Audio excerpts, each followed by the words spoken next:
Good afternoon, everybody. I have recently been inspired by a lot of people who are doing more and more videos that they're posting on Facebook and LinkedIn and Instagram and other places to start sharing a bit more content and having more conversations in regards to things that I'm recognizing in my industry and in the things that I do that seem to really be one, a problem that people are having, and two, offering some suggestions and solutions for it. So one of the things that's really has been coming up a lot lately, for those of you who know me, I travel and I speak about the anatomy of transformation, which is my framework that I use to transform my own life, but that I also use with my clients. And then also I do business consulting with helping execute strategies to help businesses grow. And then I also co-run with the co-founder, Lisa Lieberman Wang. We co-founded and run the NAP Leadership and Coaching Academy, where we teach people how to become coaches and consultants and speakers and make a living doing this. And it was kind of interesting. Recently, was talking about, not even really promoting, just talking about and reaching out to get some feedback from some people on a new program that Lisa and I put together and we're rolling out. And the title of the program is called the Big Money Blueprint. And there's a specific reason we named it that way. It's a 6-week program. I'm not here to pitch what the program is, but just to communicate some of the very interesting feedback that I got, because I reached out to people who I know who are coaches or who are speakers to go, look, here's the outline of what we put together. And based on what you're seeing in this outline, what are your thoughts? What do you think is great about it? What do you think can be improved? Is there anything that you think that's missing that we should add to this 6-week program to help coaches and consultants and speakers actually make more money doing what they love? And I was really surprised by the number of people who had responded about how, the title of it, the Big Money Blueprint, and talking about money really didn't resonate with them and didn't connect with them. And I honor that and I respect that for them. And I need to really share something with people here.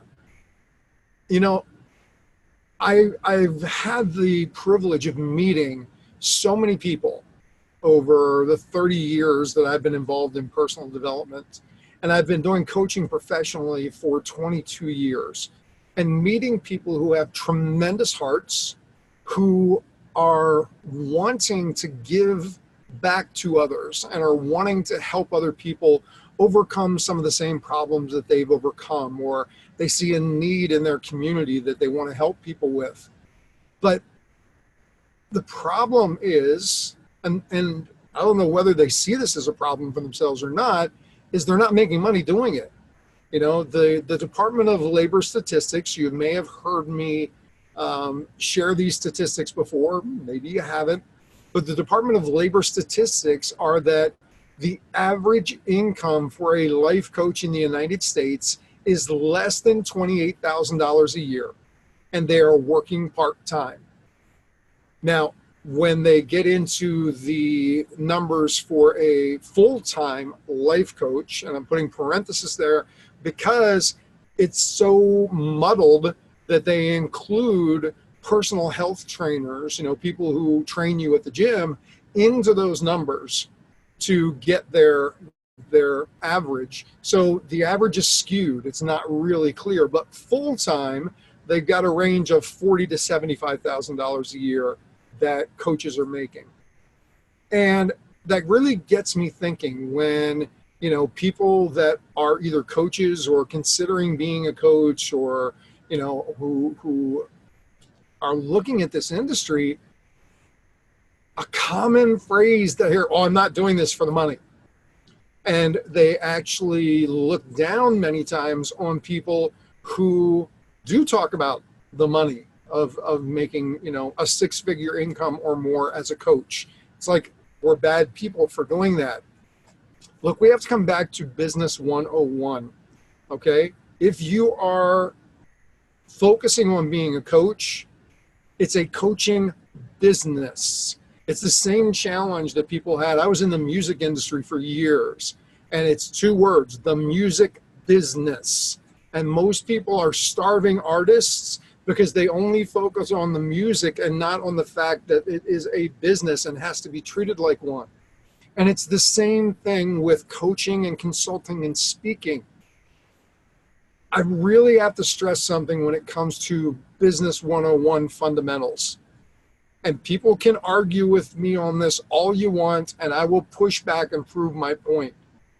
The number one focus, the number one purpose of a business is to generate a profit.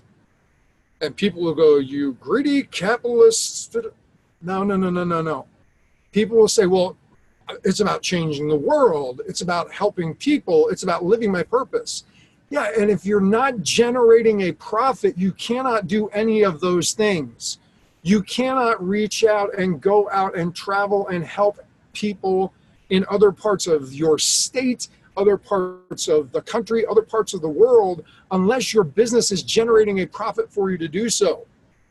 Otherwise, you're going to be working a regular full-time job, 40 to 60 hours a week, taking money from that work that you're doing to support your passion project. And that's okay if what you want to do is have your coaching or your speaking as a hobby. But if you're looking to do it as a business and you're truly committed to really helping as many people as possible, then what you got to focus on is going, how do I generate a business that is profitable, that allows me to spend all of my time focusing on helping other people? And a lot of helping other people comes to reinvesting in educating yourself, making your own skills better, being able to go and network with other people who are playing in your industry, in your game, to be able to learn from them how to impact even more people. And I tell you, man, I tried that early on, and I don't, you know me, I rarely use the word try, but I did. Early in my career, I had a problem with asking for money and accepting money for coaching people. Because a belief system my grandmother gave me when I was a kid was that if you do something good for somebody and you accept money for doing something good for them, it makes you a bad person. I'll give you an example of where that seed was planted. I was probably, God, it had to be somewhere between 7 and 10 years old, because I don't remember whether I lost my leg yet at that point or not. But where we lived was a very remote area, and the elementary school bus only went to this one, the last drop-off point was 2 miles below where my house was. So I would have to take the bus, get off at what was called the Crossroads, and then I would wait there until the bus from junior and senior high school would come about a half an hour later, and then get on that bus and ride the extra 2 miles to the top of the mountain. So I thought, well, I got a half an hour to waste. I would go to, found out later on this was illegal to do. I wasn't really aware of that. But it is a federal offense to actually get somebody else's mail out of their mailbox. Here I thought I was helping out some of the elderly in the community. So I would just go and I would grab their mail and their paper, and I would take it from their mailbox up to their door and, you know, either knock on the door and give it to them, or if they weren't there, I would slip it in between their screen door and their you know, house door. And I would do that all the way up until the farthest point that I could go where there were no more houses, and I would wait for the school bus to pick me up. And I did that every day.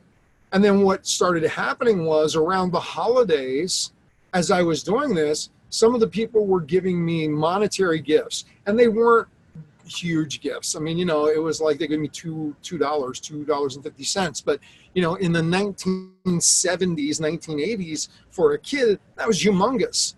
And I can remember going in my grandmother's house all excited about it, and she made me go and give the money back.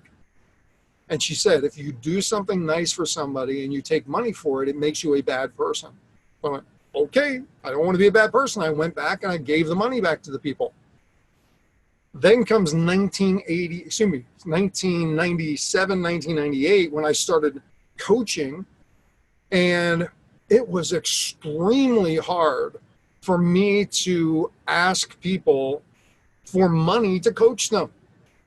And I was really in this struggling space. So here I was working 2 other jobs full time and trying to put coaching in also.